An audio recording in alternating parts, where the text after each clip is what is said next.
저기에 한 무리가 있습니다. 누가 봐도 불량스러워 보여요. 근데 가만히 보니까 내가 아는 사람이 거기 있습니다. 그럴 때 여러분들은 그 지인에게 뭐라고 말씀하시겠습니까? 아마 대부분의 사람들은 이렇게 말할 것 같아요. 야, 저 사람들 질이 안 좋아. 가까이 가지 마. 가까이 갔다가는 똑같은 취급 당할 거야. 아마 대부분은 이렇게 말할 것 같아요. 오늘 성경을 보면 이렇게 생각하는 사람들이 등장하는데 바로 바리새파에 속한 서기관들입니다. 그러니까 서기관은 직업이에요. 그리고 바리새인은 이제 어느 한 정당입니다. 그러니까 그때 당시에 이제 바리새파, 그 다음에 사두개파, 에세네파 이렇게 크게 이제 세 개의 정당이 있었는데 뭐 오늘날도 보면은 이제 보수도 있고 진보도 있고 뭐 이렇게 여러 가지가 있을 거잖아요. 이제 그런 뭐 정당이 있고 그런 정당이 있지만 또 직업이 따로 있는 것처럼 마찬가지로 이 사람은 바리새파 정당에 있는 그러나 직업은 서기관이었던 사람이었습니다. 이제 이 사람들이 예수님께서 세리와 죄인들과 식사를 하시는 것을 보면서 못마땅하게 여겼습니다. 그리고 비난했죠. 자, 그러면 왜 서기관들은 이런 생각을 했던 것일까요? 그리고 예수님은 왜 죄인들과 또 식사를 하셨던 걸까요? 분명히 예수님은 아셨을 겁니다. 사람들이 어떠한 반응을 보일지 분명히 아셨음에도 불구하고 어떤 이유로 그렇게 하셨던 걸까요? 오늘 말씀을 통하여서 한번 살펴보겠습니다. 우리가 지난 주일에는 어떤 걸 살폈냐면 중풍병자를 고치신 예수님에 대하여서 살펴봤는데요. 그리고 예수님께서 자신을 뭐라고 계시하셨냐면 나는 죄를 사하는 권세가 있다라고 예수님께서 말씀하셨습니다. 오늘 말씀을 보면 이제 예수님께서는 이제 가버나움, 거기 지역이 이제 가버나움이었는데 그 가버나움에서 얼마 떨어지지 않는 바닷가, 그러니까 갈릴리 호숫가를 지금 지나가고 계십니다. 그러니까 갈릴리 호숫가가 이렇게 생겼으면은 그 맨 꼭대기가 이제 가버나움이 있는데 그 이제 어촌이죠. 그 어촌에서 약간 이쪽이든지 저쪽이든지 이렇게 바닷가, 그러니까 갈릴리 호숫가를 이제 거닐고 계셨습니다. 그렇게 예수님께서 나가시자 이번에는 많은 사람들이 예수님께로 나와요. 1명, 2명 모이더니 어느새 큰 무리가 됩니다. 이제 사람들이 모이자 예수님께서는 이 기회를 놓치지 않으십니다. 지금껏 그러셨던 것처럼 가르치시는 사역을 감당하셨어요. 왜냐하면 복음을 전하는 그 일이 예수님의 사명이었기 때문입니다. 그러면 어떤 내용을 전하셨을까요? 사실 모릅니다. 몰라요. 그런데 그 핵심은 무엇이냐면 갈릴리에서 처음으로 복음을 선포하셨던 그 내용이었을 것입니다. 때가 찼고 하나님의 나라가 가까이 왔으니 회개하고 복음을 믿으라. 바로 하나님의 복음을 가르치셨던 것이죠. 이제 예수님께서 바닷가를 거니시다가 누구를 만나시는데요. 우리 14절 상반절 한번 보죠. 14절 상반절을 보니까 또 지나가시다가 알페오의 아들 레위가 세관에 앉아 있는 것을 보셨습니다. 레위의 다른 이름은 마태죠. 마태입니다. 그리고 그가 지금 세관에 앉아 있는 것으로 보아서 그의 직업은 세리였음을 우리는 알 수 있죠. 이제 제가 말씀드렸던 것처럼 이제 이 가버나움은 이제 어촌이었고 무역 상품을 활발하게 교류하였던 곳이었습니다. 그러니까 이제 이 세리들은 이제 거기서 보면 이제 수입 물품이 있고 또 수출하는 물품이 있을 건데 거기에 세금을 걷어들이는 역할을 했던 것이죠. 그러니까 무역 상품에 세금을 부여하는 그 권한은 사실상은 이제 로마 정부에게 있었습니다. 그러니까 로마 정부가 이제 인두세라고 그러죠. 인두세 혹은 토지세 이거는 이제 직접 걷었어요. 그런데 이 세관, 지금 이 무역에 대한 그런 부분은 어떠한 그 지역 관리자를 임명했습니다. 그리고 그 지역 관리자를 임명한 다음에 그 지역 관리자는 또 구획을 나눠서 세리장을 세우고 그 세리장은 또 그 밑에 세리들을 또 세웠던 것이죠. 그래서 이제 세금을 지금 걷어들이고 있었습니다. 문제는 무엇이냐면 이 과정에서 이제 무엇을 거래하든지 간에 상관없이 아주 무거운 세금을 매겼다는 거예요. 그렇기 때문에 이 세리들은 착취자, 그리고 로마 정부와 결탁하였기 때문에 반역자 취급을 당했습니다. 이제 우리나라도 보면은 이제 일제시대 때 이제 일본 편에 섰던 조선인들이 있었죠. 정말 조선 백성들의 고열을 짜냈던 사람들, 비슷한 부류였습니다. 그렇기 때문에 유대 사람들은 이 세리들을 보면서 민족을 저버리고 또 신앙을 저버린 죄인 취급하며 그들을 멸시했습니다. 그런데 이 악명 높은 세리 마태를 지금 예수님께서 제자로 부르시는 겁니다. 우리 14절 하반절을 보죠. 그에게 이르시되 나를 따르라 하시니 일어나 따르니라. 예수님의 부르심은 강력한 부르심이었고 마태는 즉시 예수님을 따릅니다. 그 부르심이 얼마나 강력했냐면 이제 마가복음에는 안 나오지만 누가복음에 보면은 모든 것을 버리고 쫓았다 이렇게 나와요. 그러니까 그 전에 어부 출신들이었던 그 이제 4명의 제자 있죠. 예, 우리 이제 시몬과 또 안드레, 그다음에 야고보와 요한 이 4명. 이 4명도 자기 모든 것을 다 버리고 예수님을 쫓았던 것처럼 지금 이 마태도 그렇습니다. 그런데 어떤 의미에서 보면은 이 마태는 더 많은 것을 버렸어요. 왜냐하면 사실 이가 가지고 있는 수입량만 봤을 때는 어마어마할 것 같잖아요. 그리고 이제 좀 표현이 그렇지만은 향후 미래를 봐도 어마어마한 돈을 모을 수 있는 그런 건데 그런 것을 다 버리고 지금 예수님을 쫓은 것이죠. 근데 진짜 놀라운 것은 무엇이냐면 마태의 신분입니다. 지금 어부들은 당시 신분이 매우 미천했어요.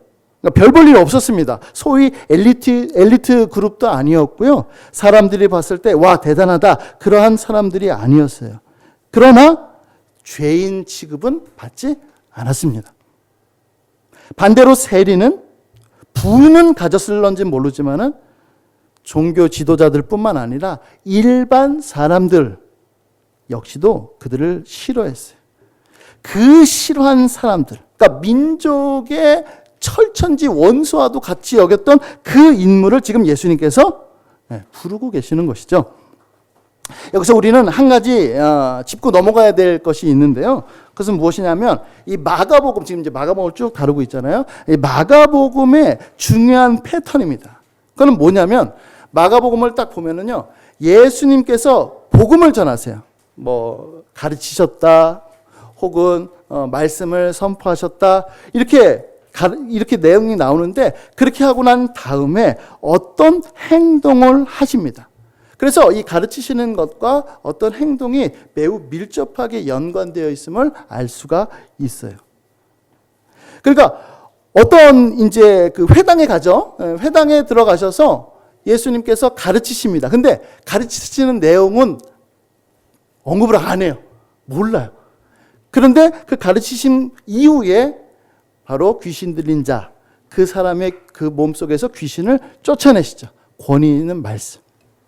또 우리 지난주에 살펴봤던 것처럼 예수님께서 사람들에게 말씀을 가르치십니다. 그러고 난 다음에 곧 이어서 중풍병자를 고치시면서 죄사함의 권세가 있다라고 하는 것을 알려주시죠. 이렇게 밀접하게 관련되어 있어요. 그러니까 마가복음을 읽다 보면은 예수님께서 어떤 복음을 전하셨는지 구체적으로는 잘 몰라도 하나님의 나라의 복음, 그러니까 예수님께서 전하신 그 복음이 어떠한 내용인지를 우리가 미루어 짐작할 수가 있게 되는 것이죠. 그러므로 지금 예수님께서 세리 마태, 그 죄인을 부르셨다라고 하는 것은 아까 전에 맨 처음에 봤던 하나님의 나라의 복음이 어떠한 것인지를 이해하는 매우 중요한 열쇠가 되는 것입니다. 그리고 오늘 본문, 특별히 오늘 설교를 이해하는 중요한 단서가 되는 것이죠. 자, 우리 성경을 한번 살펴볼게요. 15절입니다. 우리 한번 다 같이 읽어볼까요? 자, 시작. 그의 집에 앉아 잡수실 때에 많은 세리와 죄인들이 예수와 그의 제자들과 함께 앉았으니 이는 그러한 사람들이 많이 있어서 예수를 따름이러라. 세리 마태는 예수님과 제자들을 이제 자신의 집으로 이제 초대를 해요. 근데 초대해서 같이 이제 식사를 하는데 이제 단순한 식사는 아니었습니다. 이제 누가복음에 보면은 큰 잔치였다 이렇게 얘기를 하고 있습니다. 그때 이제 많은 사람들이 함께 식사 교제를 나누고 있는데 그들의 신분 역시도 세리와 죄인이었어요. 그러니까 이제 여기서도 해석이 두 가지로 구분이 되는데 세리가 있고 또 이제 어떤 죄인인지는 모르지만 또 다른 죄인들이 있을 것이다라고 하는 해석이 있고 세리가 곧 죄인이다라고 하는 이제 해석이 있습니다.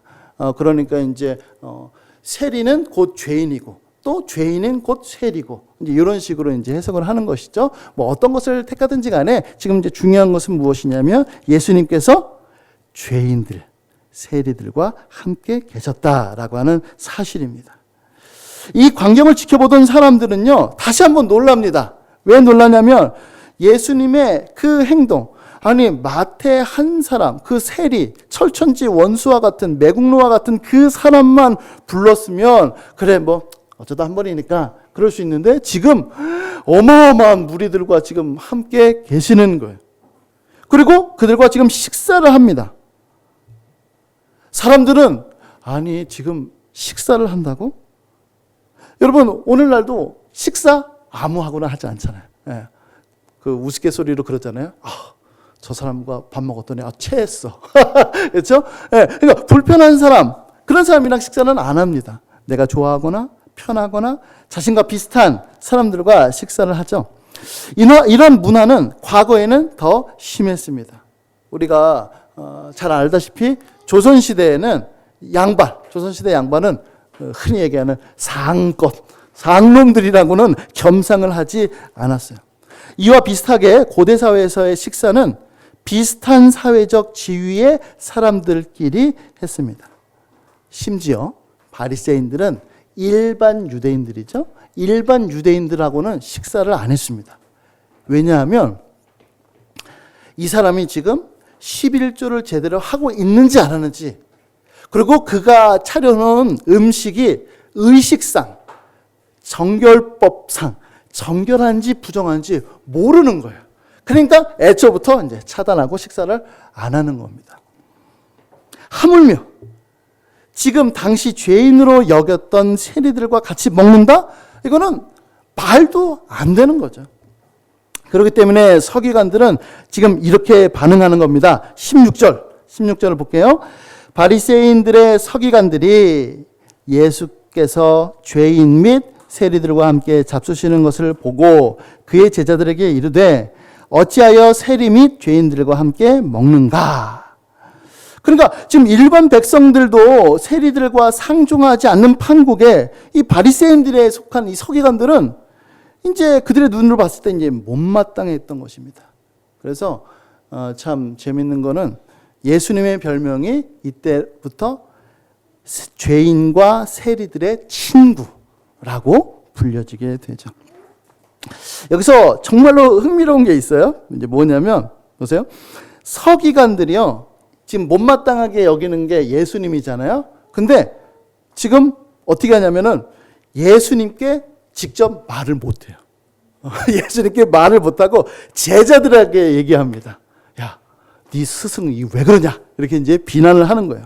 아마 두 가지 이유가 있을 것 같아요. 하나는 지금은 예수님께 직접 말하기가 부담스러울 수 있습니다. 지금 당장엔. 왜냐하면 우리 지난주에 살펴봤던 중풍병자일 때는 예수님께서 죄사함의 권세가 있다라고 말씀하셨을 때 이제 겉으로 표현하지도 못하고 속으로 참남하다. 이게 말이 되냐? 신성모독이다. 이렇게 속으로 얘기했어요. 근데 이제는 이제 옆에 있는 사람, 직접 말 못하고 옆에 있는 제자들에게 지금 얘기를 하고 있는 것입니다. 왜냐하면 지금 스승과 제자는 우리가 잘 알다시피 밀접한 관계를 맺고 있잖아요. 만약에 제자가 잘하거나 혹은 반대로 잘못하면 스승이 칭찬을 받기도 하고 또 욕을 얻어먹습니다. 반대로 스승이 잘하거나 잘못하면 그 제자들에게까지 영향이 미쳐지죠. 밀접하게 관계를 맺고 있기 때문입니다. 그래서 더 재밌는 거는 서기관들이 제자들에게 비난을 했는데 진짜 재밌는 건 또 예수님께서 옆에서 들으시죠. 그러고서 대답을 예수님께서도 직접 하십니다. 아마 그 제자들은 뭔가 중간에 낀 것 같아요. 이렇게 서로 하는 중간에 낀 것 같아요. 17절 말씀. 뭐라고 말씀하시냐면 예수께서 들으시고, 그렇죠? 들으시고 그들에게, 서기관들에게 이르시되, 중간은 건너뛰고, 나는 의인을 부르러 온 것이 아니요 죄인을 부르러 왔노라 라고 말씀하십니다. 우리는 이 말씀을 통해서 예수님에 대한 정말 위대한 교리를 발견하게 됩니다. 그것은 바로 무엇이냐면 예수님께서는 바로 죄인을 부르시기 위하여 이 땅에 오셨다는 사실입니다. 이것을 보면서 이제 오해가 풀려요. 어떤 오해가 풀리냐면 예수님께서 지금 세리 마태를 부르시고 죄인과 세리들과 함께 식사하시는 모습을 보면서 사람들이 오해했을 거예요. 아, 주님 왜 저러시지? 아니, 의아해했을 겁니다.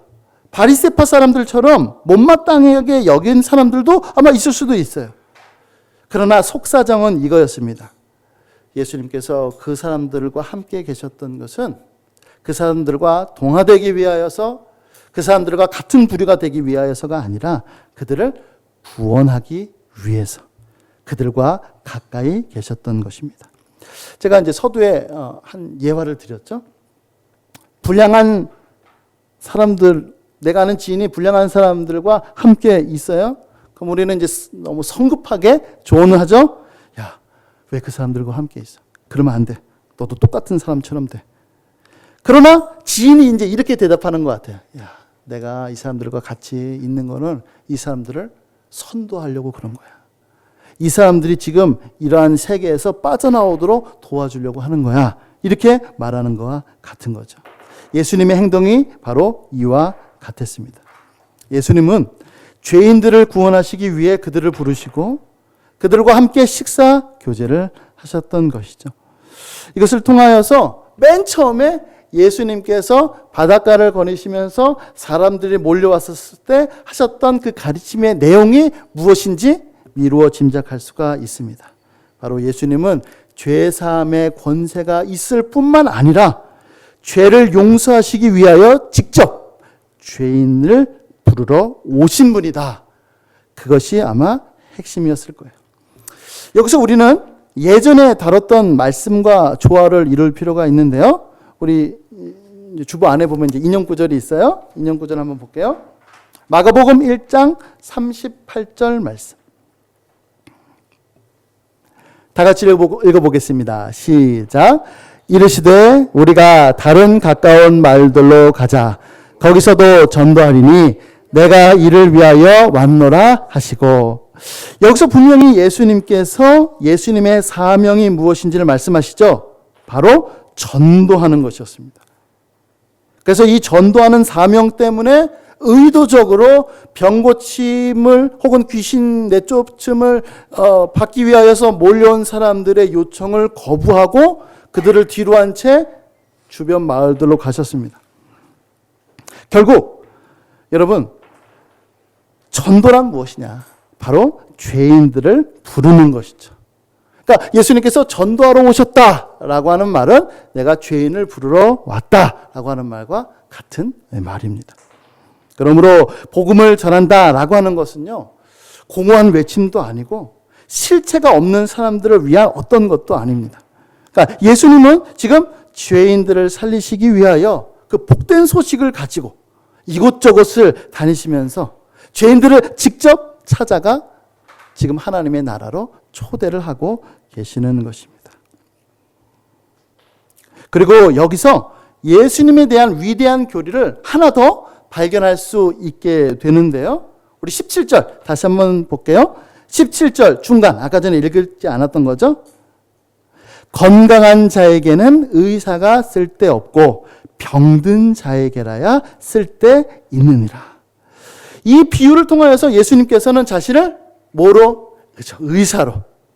그렇습니다. 예수님은 스스로를 의사라고 말씀하십니다. 예수님은 죄인을 부르러 오신 분이시며 동시에 의사신 것이죠. 죄로 병든 자들을 고치시는 의사. 죄로 인해 죽은 자들을 살리시는 의사. 이 세상에 아무리 뛰어난 의사도 죽을 병에 걸린 사람은 살릴 수 있어도 죽은 사람을 살릴 수가 없습니다. 그러나 예수님은 스스로 부활하심으로 말미암아 죽은 자에게 생명을 불어넣으시는 위대한 의사신 것이죠. 자, 이 위대한 교리는 반대로 우리의 상태가 어떤지를 확인시켜 줍니다. 우리의 상태가 무엇이죠? 바로 병든 상태라는 겁니다. 심각한 불치병에 걸렸답니다. 스스로의 힘으로 고칠 수 없답니다. 그래서 외부의 도움을 받지 않으면 살 수 없답니다. 의사이신 예수님의 도움에 그분의 치료가 절대적으로 필요한 것이죠. 그래서 말라기 선지자는 예수님에 대하여서 이렇게 예언하는데요. 우리 말라기 4장 2절 말씀 다 같이 한번 읽어볼까요? 자, 시작. 내 이름을 경외하는 너희에게는 공의로운 해가 떠올라서 치료하는 광선을 비치리니 너희가 나가서 외양간에서 나온 송아지 같이 뛰리라. 아멘. 죄라는 병에 걸린 사람들을 예수님께서는 치료할 것입니다. 바로 치료하는 광선은 그것을 의미해요. 그런데 흥미로운 것은 무엇이냐면 그 처방책이 뭐냐면 바로 의입니다. 공의, 공의로운 해, 의입니다. 어떻게 죄인을 살리시죠? 바로 자기의 의를 죄인에게 전가시킴으로 그들을 살리시는 예수님.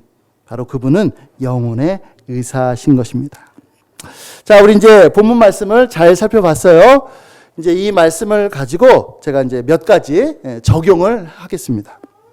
첫 번째, 무엇이냐면 죄인들을 부르러 오신 예수님의 적극적인 모습을 바라보시기 바랍니다. 당시 바리새인들은요, 가르침과 그들의 가르침과 행동의 핵심은 무엇이냐면 분리였습니다. 분리. 너랑 나랑 다르고 나는 너랑 함께 할 수 없고 이렇게 분리였어요. 그래서 유대교를 더럽힐 만한 것, 그것이 물건이 되었든 음식이 되었든 사람이 되었든지 간에 그것으로부터 엄격하게 분리시키는 것, 이것이 그들의 핵심이었습니다. 사실 죄로부터 분리된다, 죄로부터 구별된 삶을 산다, 이것이 나쁜 것은 아니죠. 오히려 좋은 겁니다. 문제는 무엇이냐면 그것만 했다는 거예요. 그것만 했다는 거예요. 오히려 자신과 다른 사람들을 비판하고 비난하는 것으로 자신의 옳음을 주장한 것입니다. 그러나 예수님께서 오셔서 하신 것이 무엇이죠? 바로 변혁이었습니다. 철옹성과 같이 자신만의 벽을 만들고 그곳으로 들어오지 못하도록 하는 것이 아니라 바깥으로 나가서 죄인들을 변화시키시는 것입니다. 바리새인들은 죄인들로부터 오염되기 싫어서 그들을 꺼려했어요. 움츠려 들었습니다. 그들을 피했죠. 그러나 예수님은 반대였습니다. 대표적인 예가 뭐죠? 나병 환자의 몸에 손을 댔죠. 나병 환자의 몸에 손을 댄 겁니다. 죄인들과 식사를 같이 하죠. 누구에게 어떤 오해를 받든지 간에 그거는 문제가 되지 않았습니다. 그들을 만나서 그들의 몸에 손을 대서 그들을 거룩하게 변화시키시는 것, 그것이 예수님께서 하신 것이었고 치유가 예수님을 통하여서 일어났습니다. 그런 의미에서 예수님이 자기 자신을 의사라고 비유하시는 거는요, 진짜 기가 막힌 거예요. 기가 막힌 비유입니다. 여러분, 만약에 의사가 이제 병원문을 꼭꼭 닫아요. 병원문을 꼭꼭 닫고 병자들에게 아무런 도움을 주지 않는다면은 그런 의사로서 책임을 이제 망각하는 거죠. 우리 이제 코로나를 겪었잖아요. 코로나를 겪었을 때 모두 다 이제 처음 겪는 재난이었고, 이제 점점 확산되니까 이제 불안감이 이루 말할 수 없었어요. 그런데 초창기 대구에서 코로나가 급증했습니다. 그때 어떤 일이 벌어졌죠? 대구로 의료진들이 확 몰려들기 시작하는 겁니다. 의사, 간호사, 할 것 없이 의료진들, 그 대구에 사는 의료진들을 돕기 위하여, 환자들을 살리기 위하여서 막 몰려드는 겁니다. 사람들은 대구에 가지 마라. 거기 가면 안 된다. 막 이렇게 봉쇄하는데 의사들은 그 안으로 들어가는 겁니다. 자기 자신을 예수님께서 그렇게 비유하시는 것이죠. 여러분, 의사들이 왜 두려움이 없었겠어요? 제가 이제 어떠한 영상을 봤는데, 이제 자기가 이제 나이가 많으신 의사였어요. 근데 이제 노모가 90세요. 그 노모한테는 말 못했다는 거예요. 다 아는 거죠. 거기 가면 얼마나 위험한지. 또 어떤 그 젊은 의사는 결혼한 지 3개월 됐대요. 3개월 됐는데, 이제 자기 와이프한테 이제 얘기하니까 가지 마라. 근데 이제 자기는 가겠다. 그래서 이제 거기를 갔습니다. 왜 거기를 갔을까요? 환자들을 살려야겠다라고 하는 그 일념 하나로 간 것이죠. 예수님의 마음이 그와 같았습니다. 죽어가고 있는 자기 백성들, 영적 사망 상태에 빠진 죄인들을 살리시려고 죄악이 가득한 이곳에 오신 것이죠. 그러므로 디모데전서 1장 15절은 이렇게 말씀하고 있습니다. 우리 한번 다 같이 한번 읽어볼까요? 디모데전서 1장 15절 말씀. 자, 시작. 밑보다 모든 사람이 받을 만한 이 말이여, 그리스도 예수께서 죄인을 구원하시려고 세상에 임하셨다 하였도다. 죄인 중에 내가 괴순이라. 아멘. 이것이 바로 예수님의 영광이고 이것이 바로 예수님의 탁월하심입니다. 여러분, 우리가 예수님을 사랑하고 존경하고 예수님을 닮고 싶은 것이 무엇입니까? 바로 이것이죠. 죄인들을 구원하려고 세상에 오신 분. 만약에 내가 지금 이제 누군가를 살리려고 봤어요. 살리려고 봤는데 세상에 흉악한 범죄자입니다. 살인자요, 사기꾼이고 성폭행범이고, 또 자세히 또 보니까 내 철천지 원수예요. 나에게 해를 입히고 나를 배신했고 반역했던 그 사람을 살리고 싶은 마음이 우리가 생길까요? 아마 다른 사람들도 야, 안 살리지 않았어도 그래, 괜찮아. 너는 그래도 할 만큼 했어. 아마 그렇게 여겼을 것입니다. 그러나 예수님은 죄인 중에 괴수를 살리시기 위하여 이 땅에 오셨습니다. 그러므로 죄인을 부르러 오신 예수님을 우리는 바라봐야 합니다. 특별히 적극적으로, 죄인들을 향하여서 적극적으로 나서시는 그 예수님의 영광을 우리는 묵도할 필요가 있는 것이죠. 죄인 중에 괴수인 나를 살리시기 위하여 오신 예수님의 부르심을 우리는 들어야만 합니다. 세리 마태처럼, 예수님과 함께 식사했던 죄인들처럼 우리는 그제서야 예수님을 따라갈 수 있게 되는 것이죠. 그럴 때만 예수님께서 우리를 고쳐주십니다. 두 번째는 무엇이냐면, 예수님의 부르심에 응답하려면 나 자신이 죄인임을 인정해야만 합니다. 이 세상에는요, 두 종류의 죄인이 있어요. 하나는 자신의 죄를 인정하는 죄인과 자신의 죄를 인정하지 않는 죄인입니다. 만약에 어떤 사람이 병에 걸렸어요. 근데 인정을 못하는 겁니다. 큰 병에 걸리면 그렇다고 그래요? 무슨 나한테 이런 일이 부정한다고 그래요.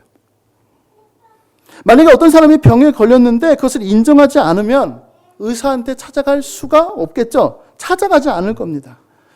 그러므로 병자, 환자에게 있어서 가장 처음에 해야 되는 것은 무엇이냐면 자기가 병에 걸렸음을 인정하고 빨리 의사에게 도움을 받아야 병을 고칠 수가 있는 것이죠. 마찬가지입니다. 자신의 죄를 인정해야 예수님께 구원의 손길을 구하는 겁니다. 예수님의 손길을 구해요. 그런데 인간은 잘 안 되죠. 잘 안 됩니다. 왜냐하면 본성상 자신이 죄인이라는 것을 인정하는 것이 불가능해요. 불가능합니다. 그렇기 때문에 이것마저도 우리 주님께서 도와주시는데요. 우리 웨스트민스터 소요리문답 31문을 보겠습니다. 제가 질문을 할 테니까 여러분들 한번 답을 해보세요. 자, 효과적인 부르심이란 무엇입니까?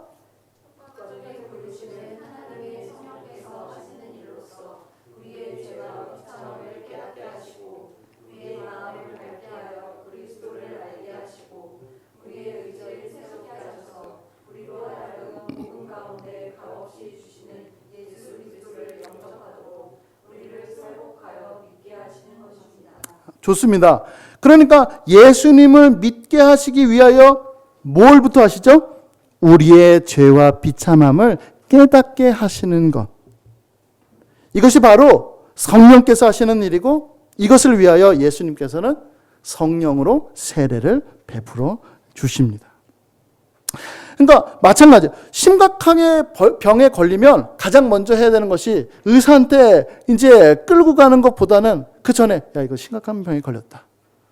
지금 이거 큰일 났다. 지금 병원 가지 않으면 안 된다라고 하는 그 설득부터 있어야 되는 것처럼 성령께서 그렇게 하시는 겁니다. 여러분 신자도 예외는 아니에요. 물론 우리는 성령으로 세례 받았죠. 성령으로 거듭났습니다. 우리 자신이 죄인인 것을 깨달았어요. 그리고 예수님을 영접했어요. 그런데 예수님을 믿는 우리는 여기서 한 걸음 더 나아가야 됩니다. 어떻게 나아가야 되느냐? 자신이 죄인임을 인정하는 것으로 만족하면 절대로 안 되고 자신이 죄인 중에 괴수인 것을 인정하는 데까지 나아가야 됩니다. 이게 우리의 과제예요. 이게 우리의 과제입니다. 여러분, 복음을 위해서 누구보다도 열심히 살았어요. 예수 그리스도를 닮기 위하여서 부단히 애썼습니다. 누가요? 사도 바울이요. 근데 사도 바울이 노년에 이렇게 고백하는 겁니다. 내가 죄인 중에 괴수였다. 이거는 그저 하는 말이 아니에요. 실제로 그가 그렇게 느낀 거죠. 인정한 겁니다. 그러므로 여러분, 신앙의 처음도 자신의 죄인임을 인정하는 것이고 신앙생활의 여정도 역시 자신이 더 큰 죄인임을 깨닫는 것입니다. 제가 자주 말씀드리는 거예요. 뭐냐면 마틴 루터가 종교개혁을 일으켰을 때 제1문, 제일 첫 번째 것이 바로 예수님께서 회개하라 라고 명령하셨을 때는 단순히 고해성사하라 그게 아니고 전생애를 다 회개의 삶을 살아라 라고 말씀하신 것이 바로 여기에 있습니다. 그러면 우리가 한 가지 의문이 드는 게 있어요. 뭐냐면 아니 그래 내가 분명히 죄인인데 우리는 성화의 삶을 또 살잖아요. 그렇죠? 성화의 삶을 산단 말이에요. 그러니까 분명히 내가 죄인임을 혹은 내가 큰 죄인 중에 괴수임을 깨달으려면 내가 자꾸 범죄해야 돼요. 죄를 짓고 깨지고 넘어지고 나한테 실망하고 이런 것들을 통하여서 아 내가 진짜 죄인이구나라는 것을 아는데 우리는 또 이제 성화의 삶을 산단 말이죠. 이상하다. 이게 왜 이렇게 될까? 우리가 의문을 가질 수가 있습니다. 이 부분에 대해서 이렇게 생각하면은 좋을 것 같아요. 그러니까 자 이제 제가 설명을 잘 해보겠습니다. 잘 해볼게요. 잘 들어보세요. 이제 내가 죄인임을 깨달았잖아요. 초창기 때 예수님 믿을 때 그때 내가 깨달았던 그 수준이 실제보다는 못 미쳤던 겁니다. 제가 수치로 한번 표현을 해볼게요. 그러니까 내가 죄인인 정도가 100이에요. 100인데 내가 맨 처음에 내가 죄인임을 깨달았을 때는 어떤 수준이었냐면 수치로 얘기하면 10 혹은 20 이 정도만 내가 죄인이라고 생각이 들었던 거예요. 그런데 성화의 과정을 겪습니다. 예전과 다른 삶을 살아요. 그래서 신앙의 진보도 있고 성숙도 있습니다. 그럼에도 불구하고, 자, 성숙이 있는데, 신앙의 성숙이 있는데, 동시에 내가 죄인 중에 흉악한 괴수다라고 하는 이것이 동시에 같이 느껴지는 이유는 무엇이냐면 우리의 인식의 변화가 있기 때문에 그래요. 인식이 성숙되기 때문에 그래요. 어떤 의미로서 그러냐면 내가 죄인이다라고 하는 그 인식이 점점 확실히 되기 때문에 그렇습니다. 그러니까 신앙의 성숙은 무엇이냐면 내가 죄인이다 라고 하는 그 인식이 더 성장하는 겁니다. 자, 그러면 죄인됨의 인식이 성장하고 있는지 확인하려면 어떻게 알 수가 있을까요? 그건 단 하나밖에 없어요. 십자가의 그 사랑, 그 은혜, 그것으로 인한 감사가 계속 증폭되어야 돼요. 만약에 내가 신앙생활은 시간은 자꾸만 이렇게 흘러가는데 내 그 은혜에 대한 사랑과 감사가 어느 정도까지만 올라가고 그 수준에서 계속 머문다면은 그거는 내가 죄인이고 그런데 얼마나 큰 죄인인지를 더 많이 깨닫지 못했기 때문에 그런 일들이 일어납니다. 자, 제가 이제 이해를 돕기 위해서 한 비유를 둘게요. 여러분, 부모가 자녀를 위해서 희생하죠. 희생하는데, 근데 이제 자녀는 그 희생이 얼마나 큰지 모릅니다. 잘 몰라요. 그래도, 엄마 아빠가 나를 사랑하셨지? 날 위해서 희생하셨지? 알죠. 근데 잘 모르다가 자기가 막상 자식을 낳고, 자식을 키우고, 또 이제 남자들, 우리 여성들도 마찬가지지만은 직장 생활을 하다 보니까, 우리 아빠, 엄마가 이렇게 힘들게 나를 키우셨구나. 그제서야 알죠. 그러니까 아빠, 엄마가 날 위해서 하신 희생이 지금 늘었다 줄었다 하는 것이 아니라 원래 그거는 이만큼이었는데 그것을 인식하는, 그것을 아는 내 그 인식이 변화됐던 겁니다. 그러니까 성숙했다는 거예요. 마찬가지입니다. 내가 얼마나 죄인인 것, 그것을 알아야, 그리고 내가 정말로 죄인이었고 하나님께서 요구하시는 그 요구사항이 얼마만큼 높으면 높을수록 그것을 알면 알수록 그 갭 차이가 크면 클수록 주님께서 날 사랑하시는 그 은혜, 그 사랑이 정말로 컸구나 라고 하는 것을 알 수가 있게 되는 것이죠. 여러분, 십자가의 사랑, 십자가의 은혜가 얼마나 풍성한지 그것을 알 수 있는 유일한 방법은요, 내가 더 큰 죄인임을 점점 알아가는 겁니다. 그러니까 이렇게 되는 거예요. 이제 그래프를 그리면은 이제 내가 죄인임을 깨닫습니다. 더 큰 죄인임을. 근데 반대로 하나님께서 얼마나 거룩하신지를 알아요. 점점 더 인식의 변화가 있습니다. 하나님은 거룩하시구나. 근데 이 갭 차이가 너무 나요. 근데 그 안에 십자가의 사랑이 있는 겁니다. 그러니까 맨 처음에는 이만큼의 십자가의 사랑을 알았으면 점점 십자가의 사랑을 많이 깨닫게 되는 것이죠. 그렇게 되면서 우리의 신앙은 깊어지는 것입니다. 이럴 때야 비로소 이런 버러지만도 못한 나를 구원하시기 위하여 이 땅에 내려오신 예수님의 사랑을 더 많이 깨닫고 감사함이 넘치는 것이죠. 우리 디모데전서 1장 15절 말씀 우리 한 번 더 다시 한번 읽어볼게요. 자, 미쁘다 시작. 미쁘다 모든 사람이 받을 만한 이 말이여 그리스도 예수께서 죄인을 구원하시려고 세상에 임하셨다 하였도다. 죄인 중에 내가 괴순이라. 아멘. 이 말씀이 우리의 고백이 될 수 있기를 예수님의 이름으로 간절히 축복합니다. 아멘. 마지막 세 번째 적용입니다. 우리도 예수님처럼 의사의 태도를 보여야 합니다. 아까 제가 바리새인의 실수가 뭐라고 말씀드렸죠? 분리였습니다. 우리도 자칫 그럴 수 있습니다. 그러니까 기독교적인 환경 안에 있으면은 너무 좋잖아요. 너무 좋고 편안하고 안락하고. 그런데 거기에 이제 너무 거기에 있는 나머지 세상과 담을 쌓을 수 있습니다.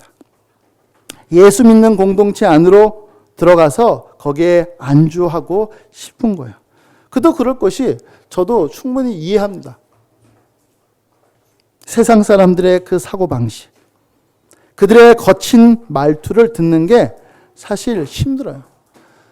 이기적이고 독선적이고 반기독교적인 태도를 보일 때마다 그냥 상종하고 싶지 않은 것이죠. 그들과 같이 있고 싶지 않은 겁니다. 만약에 그렇게 되면 우리도 바리새인들과 똑같은 실수를 저지르고 만 것입니다.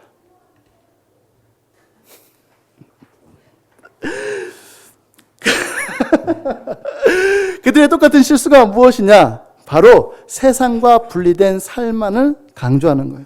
여러분, 미국 가면 아미시 공동체라고 있어요. 아미시 공동체. 아미시 공동체가 어떻게 되죠?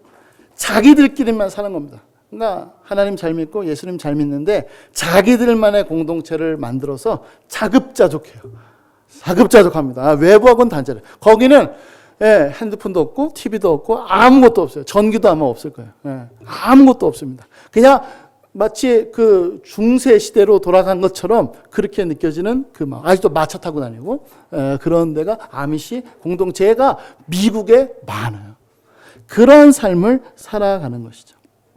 물론 그렇다고 해서 세상과 친해지자는 것도 아니고 세상에 물들자고 하는 것도 아니고 세상과 양다리를 걸치자라고 하는 것도 아닙니다. 그 반대죠.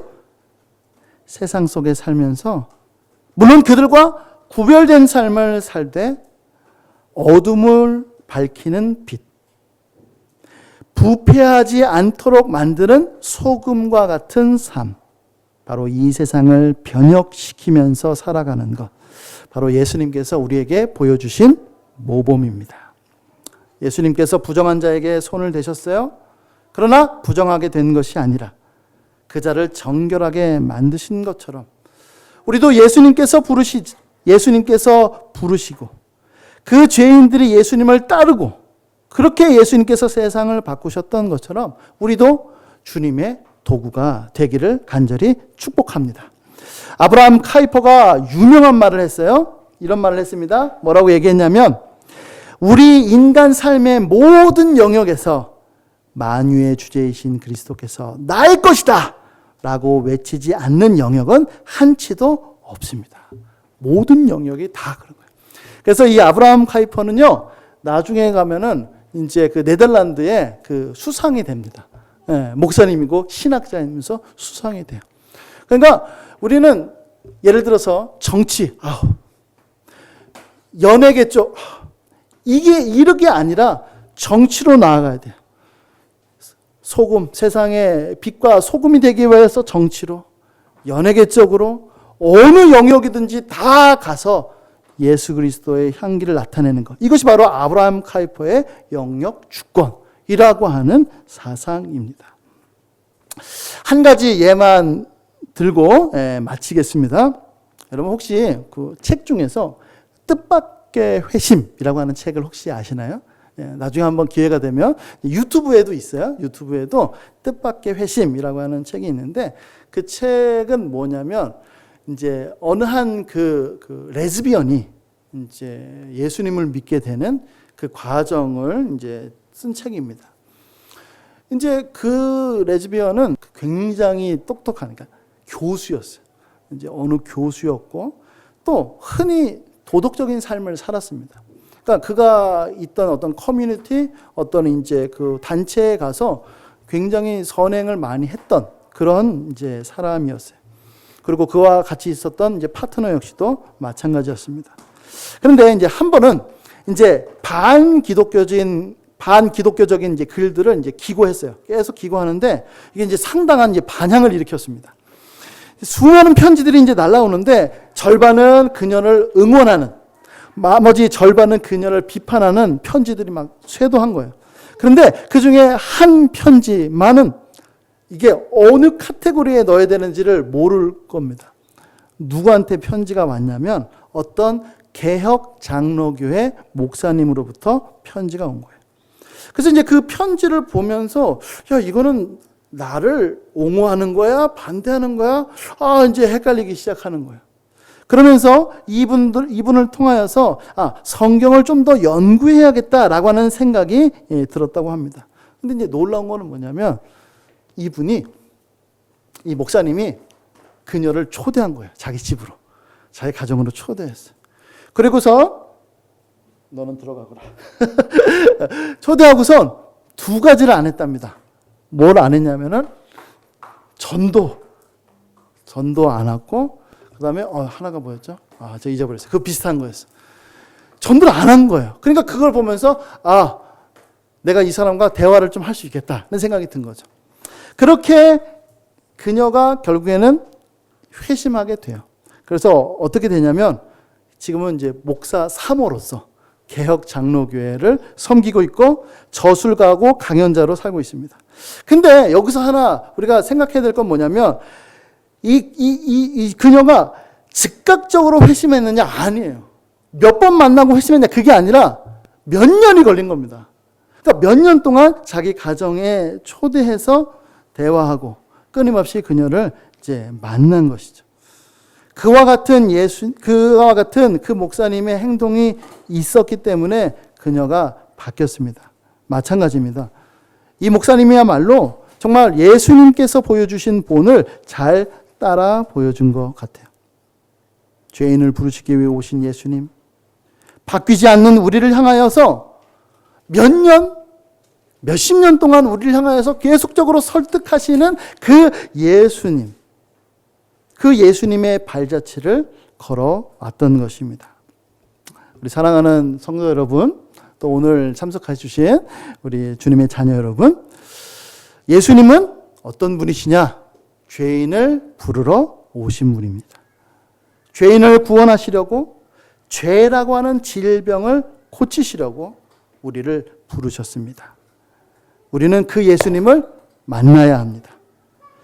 내가 죄인임을 인정하는 그 인식의 변화가, 또 내가 얼마나 큰 죄인인지 알게 되는 그 인식의 그 성장이, 그것을 통하여 우리는 예수님을 더욱더 가까이 갈 수 있게 되는 것이고, 예수님이 얼마나 위대하고 탁월하시고 영광스러우신지를 알 수 있게 되는 것입니다. 그리고 예수님의 사랑을 받은 사람으로서 우리가 해야 될 역할은 분리가 아닌 변혁. 담을 쌓는 것이 아니라 바로 변화를 일으키는 것. 세상 속에 있지만 세상과 구별된 삶을 살면서 오히려 세상을 변화시키는 것. 이와 같은 사명을 감당하는 우리 주님의 자녀들 될 수 있기를 예수님의 이름으로 간절히 축복합니다. 아멘.